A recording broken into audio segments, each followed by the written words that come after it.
Welcome to Community Voices with your host, Terrence Lachey. This radio roundtable features community, business, and religious leaders that discuss current events and topics that impact our urban community. If you would like to be a guest or if you have a suggested topic, contact the station today at 616-259-7342.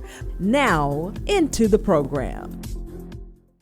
Welcome back to another edition of Community Voices. I'm Terrence Lachey. I'm privileged to be in the studio today with a young lady who is going to talk to us about something very important. It has to do with our rights, but also our responsibility, and that is to vote. I have in the studio today Miss Kathy Harris. Thank you so much for being here. I'm excited to be here. Thank you for having me. Yeah, it's not your first time, and I'm sure it won't be your last, but periodically we tune in to what's going on in the political arena. We have to stay on top of it. Yeah, the areas that matter most. And so talk to us a little bit about your organization.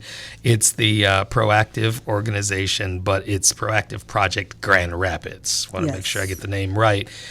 Give us the quick rundown and bring us up to speed as to what's coming up soon. We know that in a few days we'll be running to the polls.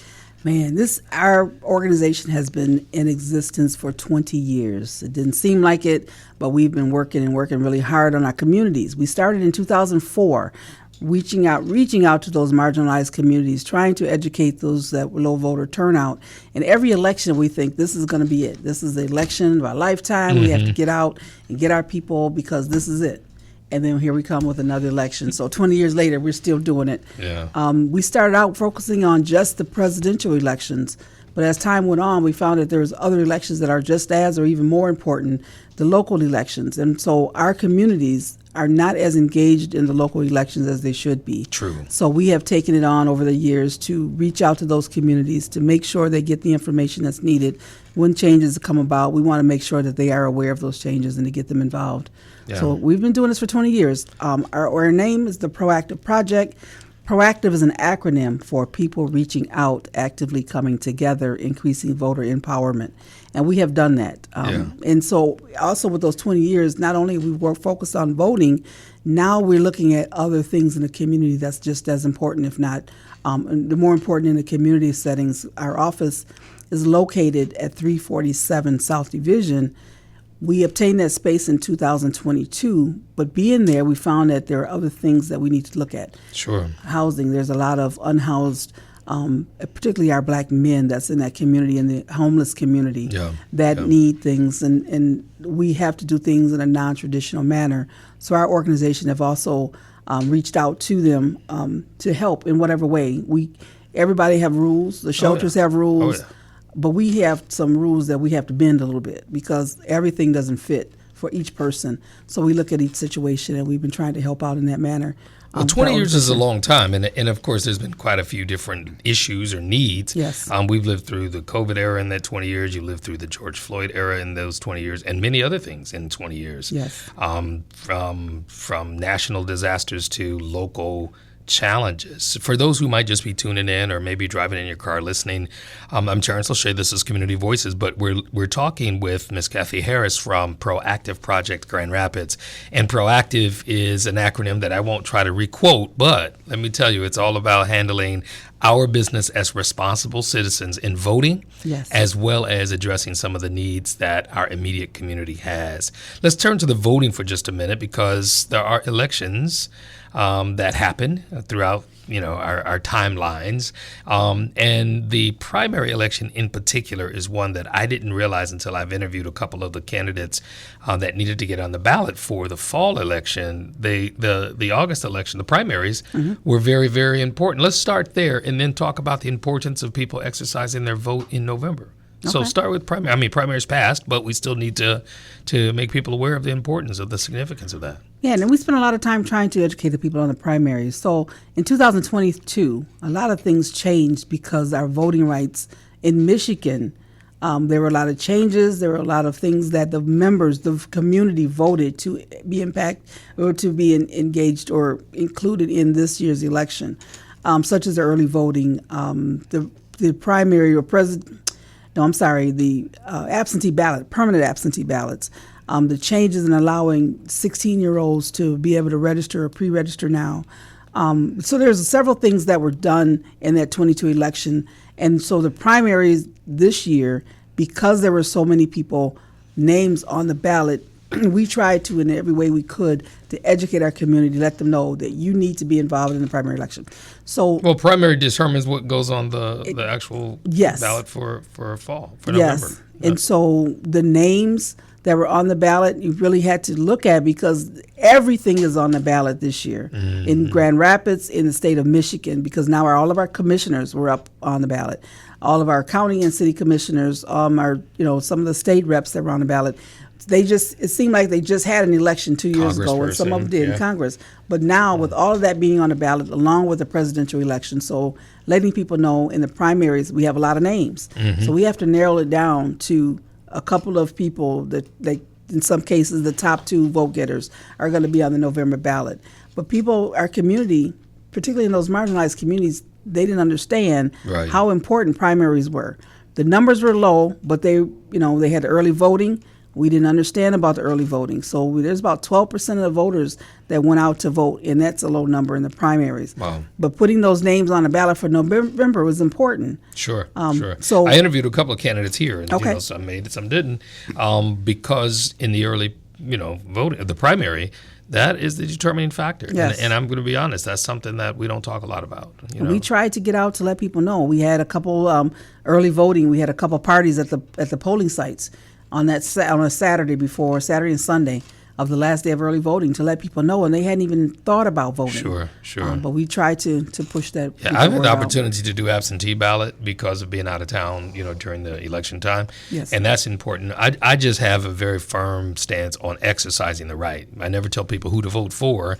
And then the political parties, those ads and campaigns can really twist you up a little bit. Now, Proactive is a nonpartisan organization. That's correct. So tell us how you encourage people to make it to that November voting.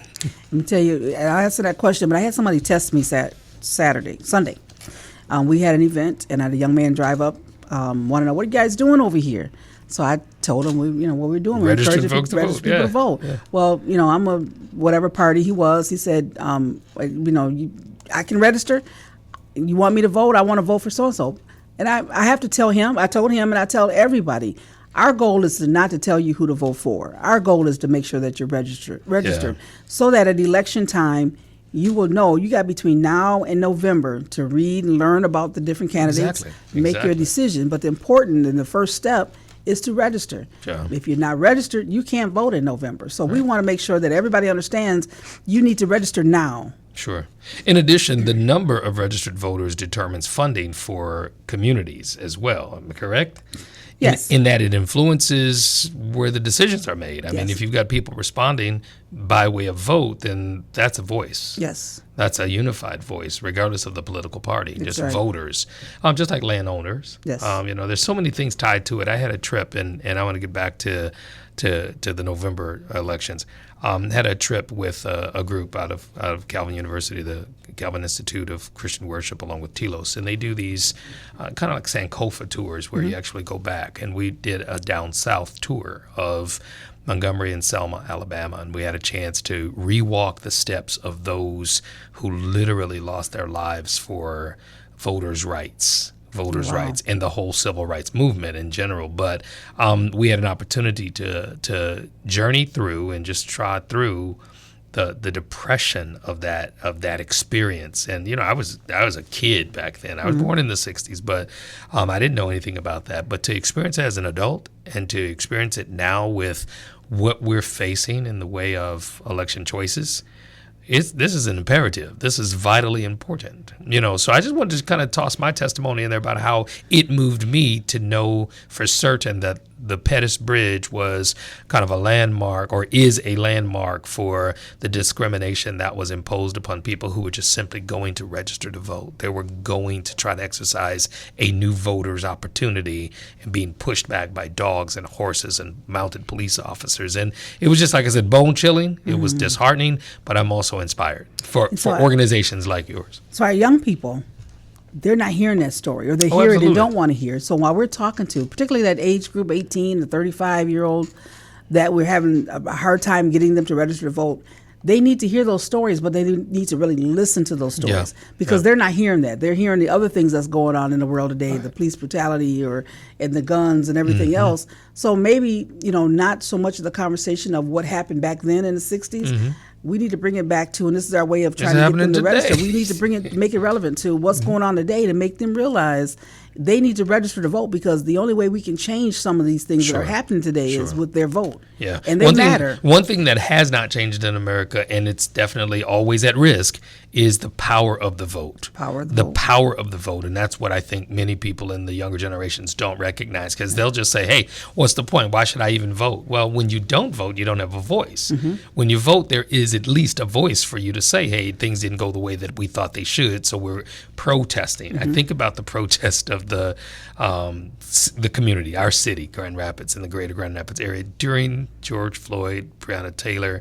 Those were, I would say, practices that were started during the early voter rights era, civil rights era, and many of the young people that participated they don't know the roots, they don't know the background, right. they don't know the impact that it makes to show up, but also to speak up with your vote.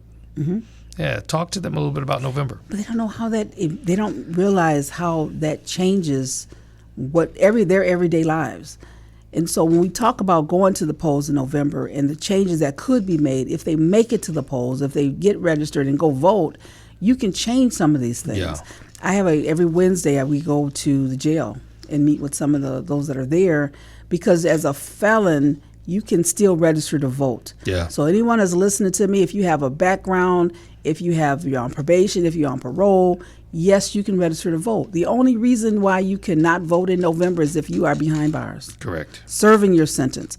Anyone else, if you paid your dues, you paid your debt to society, get registered to vote, because that changes. When you talk about those judges and those sheriffs and those that are the law enforcement team, there's a reason why they're in those positions, but they got there somehow by the way of vote. So you need to register. If you didn't because I have a sample ballot, and when I show them that sample ballot, they see some of the names on there and say, well, this is so-and-so, this was a judge I had. Or exactly. You can change that, but you have to get out and you have to understand. City prosecutors, people don't know that the person who could have brought the charges could have been somebody that was voted in there. Yes, and I was sitting at home watching the commissioner meetings, through Zoom, because I said I can't go down there and get involved with all that was going on during those meetings.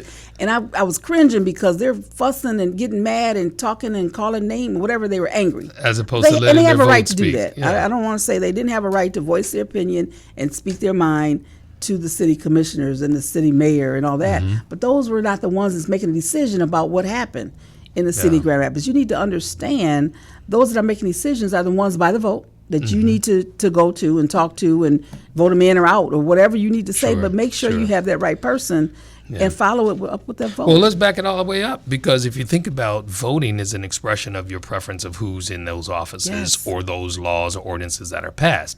But voting, by another term, would be influence, utilizing the influence that we do have. And it doesn't always have to be vocal in our audible ears, but it needs to be vocal somewhere, written down and documented. Yes. It's written down and documented. One of the things that I learned on that tour about the voters' rights, the opposition, it was steeped in racism. It was steeped in separatism. It was steeped in bigotry and hatred. It was steeped in fear. Fear. So voters are the most powerful people in this United States of America. So when people miss the opportunity to vote, they're really not living up to their full potential or their full responsibility. I know this is a passion of yours. I know it comes deep from the heart. Are you looking for volunteers? Are you rallying and crusading for others to help with this voters registration project? We can always use volunteers. There's the phone banking that's going on. We need canvassers. We will need volunteers on election day. We have challengers, poll watchers that we need to fill those spots. So if anyone's interested, you can please reach out to us and let us know that when you're available, we're flexible. If you tell me you have an hour, we can give you something to do for an hour. Sure. You have all day, we got something for you all day, but we need the volunteers. And this is the time for us to come together. Everybody's reaching out for that. We want to reach out for that same goal, getting people to the polls and doing whatever we can to win. Now, whatever your win is, we need to get there. And so we need to make sure that everybody's involved with. So yes, we need volunteers. Well, tell them how to contact you. We'll say it again at the end of the show, but I just want to make sure that somebody listening right now is excited. Okay, our phone number is 616-588. No, let me start over. 616-558-5666. 616-558-5666. That's our proactive line. Please give us a call and let us know. We also have a website, which is www.grandproactive.org. GRPROACTIVE.org.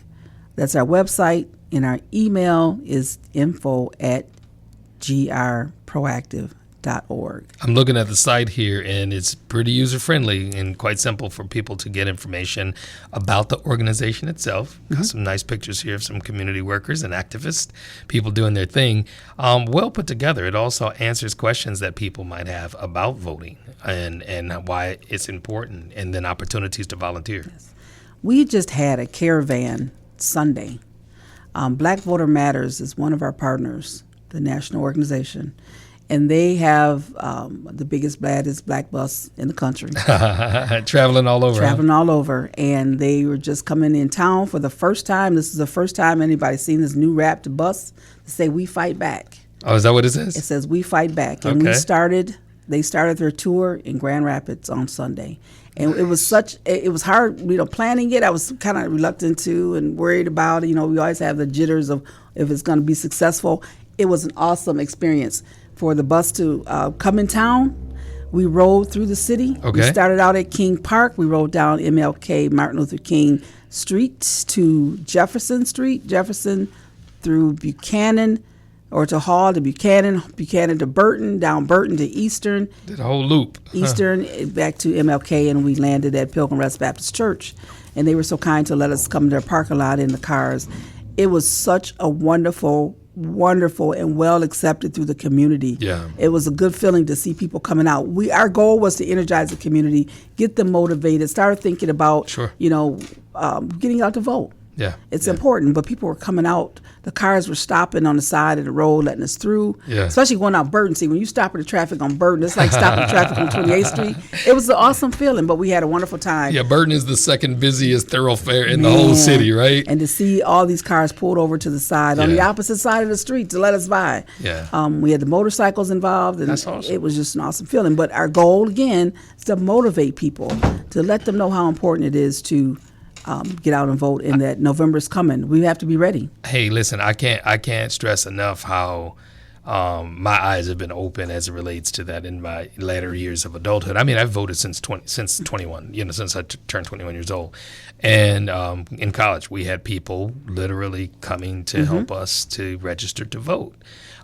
There are people who are a little bit nervous about giving up their information to these volunteers that's got a clipboard with rubber bands around it, and they're standing on a street corner, or they're at an event that has nothing to do with what they think voting and politics is all about. Can you help give some sense of security as to that voter's information that goes on that sign-up sheet? Yes. On that form, it asks for your driver's license or a Social Security number. And on the Social Security number, you only need the last 4 digits. So if you're not sure if you want to share your driver's license number, if you have that 4 digits, those last 4 is helpful. And that's only to make sure that when we turn that form in, that they can identify with you, because everyone has a Social Security number. Make sure it's going to the right person. They, as in the Voters Bureau. The Voters Bureau. Yeah. We turn this in immediately to the clerk. We have a quality control process that we have to make sure that every T is crossed, every I is dotted. Yeah. We turn that form in, and we do that to make sure that there's no reason why the clerk can say, "I can't accept this form." Sure. So we want to make sure that all that information is there. So they ask for your birthday and phone number. It's optional, but it's helpful to make sure that we're with the right person. And it's all attainable elsewhere. So people get nervous. People get nervous about, I want to get my information. Exactly. In this day and age, all they got to do is Google you. I tell you, if you have a cell phone, they already know who you are. Absolutely. And whoever they are is subjective as well. Right. So many different people. The reason I asked is because I was at an event once, I think it was down at GRCC. There were people who were volunteering to help get people registered to vote, but there were also people with petitions to sign. and they were trying to get people to sign petitions on particular matters or subjects that may or may not jive with somebody's views. Yes. And so it convolutes the waters when people are like, I'm not signing that. I'm not giving my information out. Give them some more piece about how voter registration is different than signing a petition. Oh, definitely. There are people all over right now, because now that we have the changes on the ballot, everybody's excited, and they're telling organizations, they're saying, get people to register to vote. If you're really uncomfortable with voting with their paper, you can go online, michigan.gov/vote. You can register online. Mm-hmm. But we want to make sure that you register. We don't want you to tell. I'm really one that I don't want you to walk away and say, I'll do it when I get home, or I'll do it later. I want to make sure that it's done now. Right. So, I understand people are not comfortable, but you have to be careful who you're giving your information to. But if you're not comfortable with that person, please go to michigan.gov/vote, and you can register right there online, and it goes directly to the Secretary of State's office. Well, let's talk about those volunteers. I know we've got some from our church. I knew an 80-something-year-old poll watcher. She went to our church for many years. She's just a very faithful woman of God, but she was adamant about being available to watch the polls. Okay. Why is that important? We go in the polls as challengers. We are a nonpartisan challenger, and our organization has really been the one nonpartisan organization that's as a challenger. They have a Democrat, they have a Republican, and then there's us. Our goal is to make sure that our voters are not harassed, because that happens a lot. Our role as a challenger is to be able to make sure that everybody voting is voting properly, that you don't have, that there's nothing fraudulent. I'll leave it at that. But personally, I tell our people to make sure that we're watching everything else that's going on, because we know that there are people that will be at the polls that come just to create chaos. Oh, absolutely. We have a team, our election protection team is made up of lawyers, volunteer lawyers, students, judges. It's a legal group of people that are ready to go out and solve problems. Our organization have the reputation with the city clerk, the city mayor, the chief of police, everybody that needs to be available if we have trouble at the polls. So we are watching as a challenger. We are on the inside watching what's going on. But we also have volunteers as poll watchers that's watching on the outside to make sure that nobody's on the outside harassing the voters as they come in. Right, because there's some requirements, boundaries as to the candidates and their campaigning. Correct. Flyers and you have to be 100 feet away from the door of the election. So we make sure we have our 100-yard string to make sure that they're not within 100 yards, to make sure that they're not going in or in that space to create problems. Yeah. They can go across the street and campaign, but not right there. Well, it can be intimidating and even overwhelming often, especially for first-time voters. Do you know anything about the number of voters that are turning out, or percentages here in the Greater Grand Rapids area? I know for the primaries, they had over 15,000 people vote in the primaries. Okay. That went into the polls. That's in the city of Grand Rapids. There's about 18,000 that went absentee ballot. So the numbers have increased. Sure. But they're expecting in 2022, we had 150,000 voters in Grand Rapids alone. Okay. About 40,000 in Kentwood, and I'm not sure the number in Wyoming, but we need to make sure that, I know we're not going to get all 150,000 voters, but we need to get 149,000. We need to do what we need to do to get them all to the polls. Well, it's more than 150,000 people. So as long as there's a people, there should be a voter. So I'm sure that number is increasing because everyone is out registering people to vote, but we need to make sure that we get them to the polls. It's one thing to register, but after you register and your papers get in, now we have to circle back around and make sure they get to the polls. Now, we will be offering rides, which is another opportunity for volunteers to work with us. Souls to the polls. Souls to the polls, yes. I was talking about that this morning. We're starting to plan for that.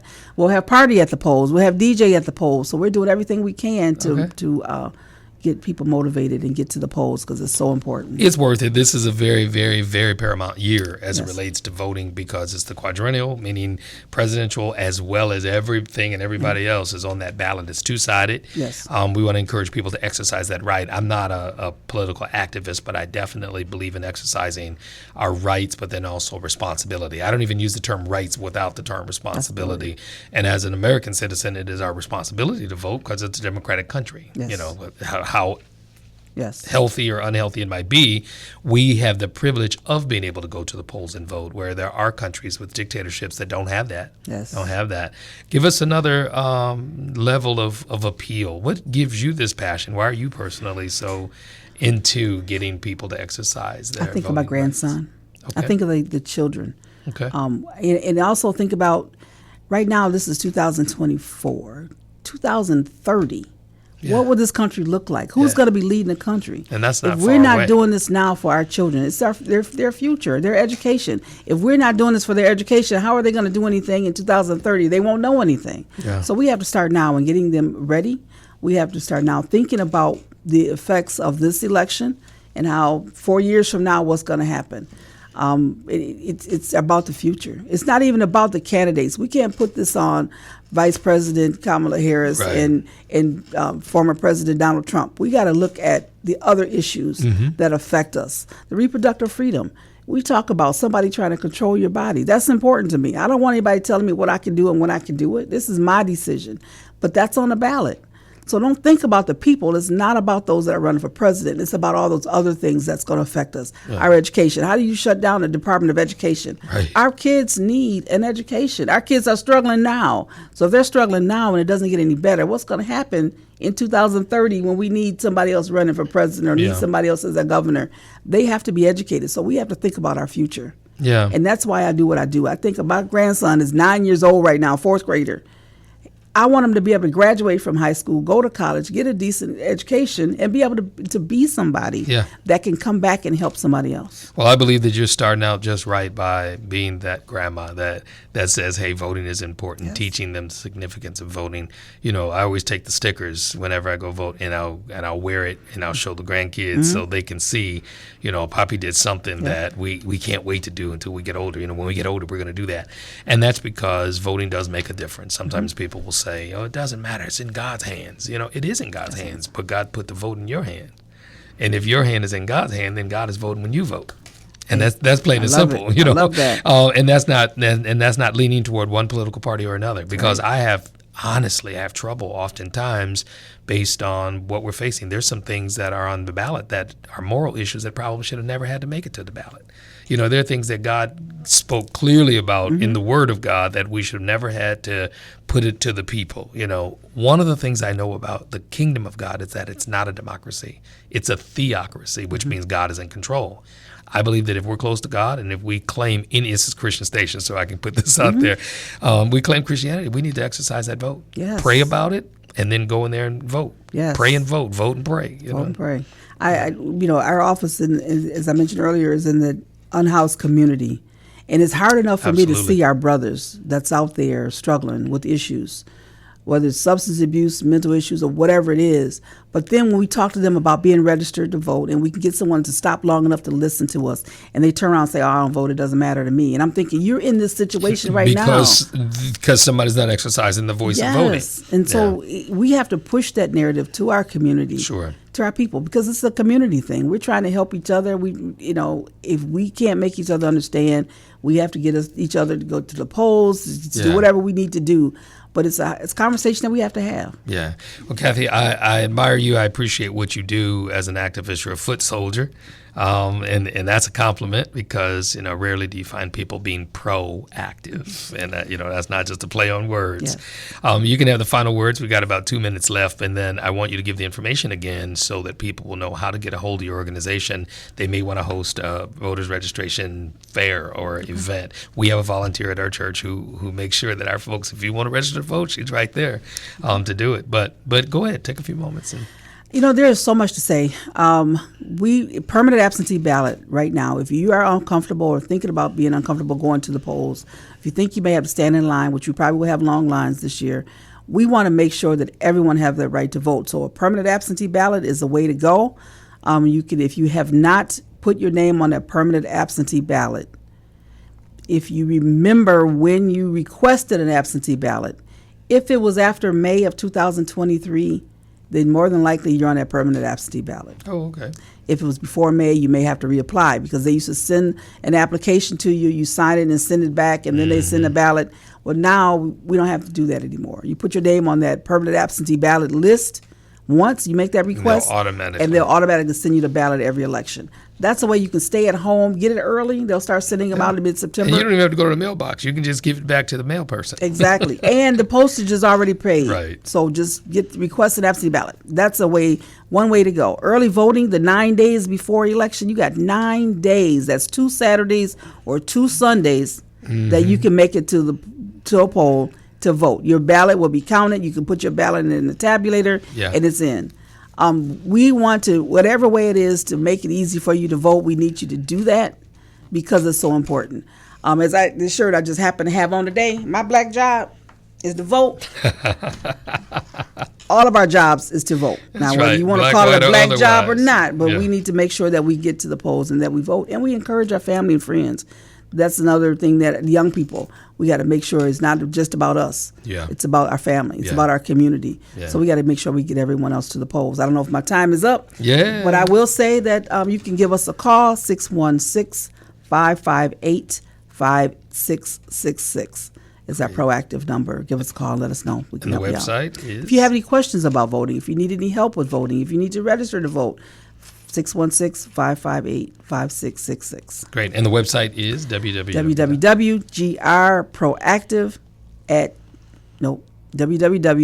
www.grproactive.org That's right. is our website. Kathy Harris, thank you so much for being here. Thank you for I having me. appreciate your energy and your excitement. I remember when I first started, I was kind of nervous. Yeah. Not anymore. This Well, is you're like pro. being at home. You've I been at love it. this. You've Thank been you so you've much. been with this for the whole 20 years, am I right? Probably so. Yeah. Yep. You started It's as a been young while. girl, right? 20 years, I decided to get some community people together and said, we have to do this. We're all doing the same thing. Let's come together. I love it. Love it. Thank you for what you're doing for our community. You've been listening to Community Voices here on 91.9 FM, the People's Choice. Thank you for tuning in. You've been listening to Community Voices with your host, Terrence Lachey. Community Voices can be heard every Friday at 12 noon. This radio roundtable features community, business, and religious leaders that discuss current events and topics that impact our urban community. If you would like to be a guest, or if you have a suggested topic, contact the station today at 616-259-7342. Until next week, let your voice be heard in the community.